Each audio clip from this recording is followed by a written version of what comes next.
भ्रम से मुक्ति अपने घर में रह के हो सकती, जरूरी नहीं कि जंगल में जाएं हम, तभी भ्रम से मुक्ति होगी। भ्रम से मुक्ति वहीं होगी जहाँ ज़्यादा भ्रम होगा, वहीं तो टेस्ट होगा। हाँ, एक सन्यासी थे तो पहाड़ों में निवास करते ही थे, रहते सन्यासी ज़्यादातर पहले पहाड़ों में थे। अब पहाड़ों में क्यों जाते थे वो बाद में बताएंगे। तो पहाड़ों में थे वो, तो उनके एक शिष्य बने, उनको गुस्सा बहुत आता था। तो तब ये दरबार बना नहीं था, नहीं वो यहाँ आते तो गुस्सा क्षण में गायब हो जाता। तो तब दरबार था नहीं, तो वो वहाँ पहुँच गए महाराज जी के पास। उनका महाराज जी गुस्सा बहुत आता है, बोले कोई बात नहीं, 12 साल तुम वहाँ बैठ के आराम से ये मंत्र लो, जपो, 12 साल लगेंगे, ठीक से जप पाए तो मुक्ति। हुआ भाई, मरता क्या न करता। उनको गुस्से से इतना गुस्सा था कि अपने हाथे पैर काटने को उद्यत हो जाते थे। तो भाई 12 साल बाद बड़े खुशी खुशी नहा धो के चंदन लगा के, जब 12 साल हो गए, नहाया धोया, मार इत्र लगाया, चंदन अंदर लगा के गुरु के सामने प्रस्तुत हुए कि प्रभु आज बड़े खुशी के दिन। बोले क्या हो गया आज? बोले आज 12 वर्ष पूरे हो गए। महाराज जी ने कहा देखो भाई, अब फिर 12 साल। बोले मंत्र वही पुराना है, 12 साल। बोले ये कैसी ज्यादती है? बोले गुस्से से मुक्ति चाहिए, हाँ तो 12 साल हो। तो बेचारे 12 साल और लगाए, फिर आए 12 साल बाद, फिर अपना नहा धो के चंदन लगा के प्रस्तुत हुए। गुरुदेव 12 वर्ष पे थी तो हो गए? बोले अच्छा गिने? हाँ पूरे हो गए। बोले अभी नहीं, 12 साल और। बोले हम तो मर ही जाएंगे गुस्से के चक्कर में।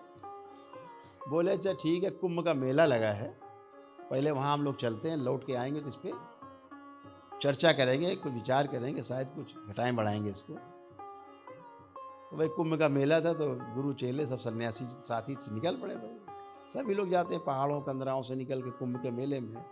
सब साधु सन्यासी एक दूसरे से मिलते हैं, मिलन होता है, सब गुरु शिष्य परंपरा है। तो तमाम परंपराएं मिलती हैं आपस में, उनके प्रमुख मिलते हैं आपस में। तो भाई पहुँचे, अब वो तो कुंभ का मेला ठहरा, वहाँ तो खोपड़ी के अलावा कुछ दिखाई नहीं देता।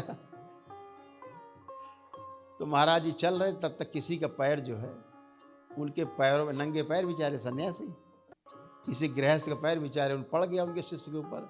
उनका तेरी ऐसी देख के नहीं चल। महाराज जी ने कहा देखो भाई, अब फिर 12 साल। गुस्सा आया उनको ध्यान है, अरे हाँ ये तो गुस्सा आ गया। बोले अब तो 12 साल और, अब तो चोर रंगे हाथ पकड़ गया। तो फिर बेचारे 12 साल गए। तो कहने का अर्थ ये है कि आपकी टेस्टिंग कहाँ होगी? समाज में, अपने परिवार में। आपका पुरुषार्थ कहाँ पे तय होगा? समाज में, आपके परिवार में। यही तो तय होगा कि जंगल में तय होगा पुरुषार्थ। बड़े पुरुषार्थी हैं, 20 को मार देते हैं अकेले, वहाँ है ही नहीं एक आदमी, 20 कहाँ मार दोगे तुम? यहाँ 20 इकट्ठा के 200 इकट्ठा आओ मैदान में, तो यहाँ तुम्हारी टेस्टिंग होगी।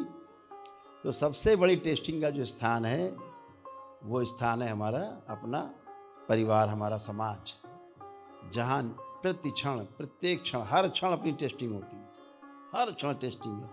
टेस्टिंग में पास होते जाते हैं, अपने आप अपने नंबर देते जाते हैं। हाँ भाई हम तो पास हो गए। जैसे हम पूछते हैं बार बार, अब गुस्सा तो नहीं आ रहा? आप नहीं।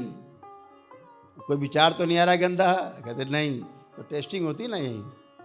अब ये अलग है कि हम लोग चल के कहीं ऊपर पहाड़ों में शिविर लगाते तो वहाँ भी यही होगा, लेकिन ऐसा व्यवस्था में है कि हम अपने को टेस्ट करते हैं। तो समाज में रह करके हम जब जैसे बनते हैं, जैसे होते हैं, तो हमारा आचरण ही हमारा प्रमाण होता है, शब्द प्रमाण नहीं है। जो तमाम जगह बताया गया शब्द प्रमाण है, शब्द प्रमाण बिल्कुल नहीं है।